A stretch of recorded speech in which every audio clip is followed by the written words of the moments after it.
Ang linalagyan ko pala ng basura dyan mga kaalat ay metal na rectangle siya na once mapuno na kukunin na siya ng shipyard personnel. At natapos na nga tayo mga kaalat sa mga plastic bag. At sinunod ko na nga dyan mga kaalat ang mga karton.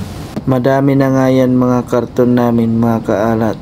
Kasi gaya nga na nasabi ko dati na matagal kami binigyan ng shipyard ng lalagyan ng basurahan at food waste mga kaalat. At pwede naman po magpalambing sa inyo mga kaalat.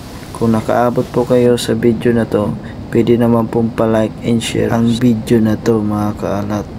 At pakishare naman po sa inyong mga kaibigan mga kaalat. Maraming salamat and God bless po. At balik nga tayo sa mga karton mga kaalat.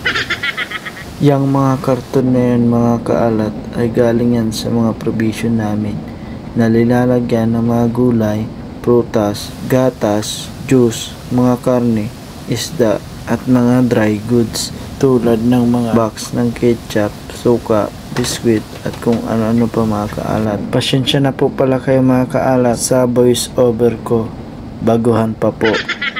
At sa sobrang dami nga mga kaalat, nakalimang hakot po ako niyan o 5 balik po para maitapon lahat ng karton sa basurahan mga kaalat.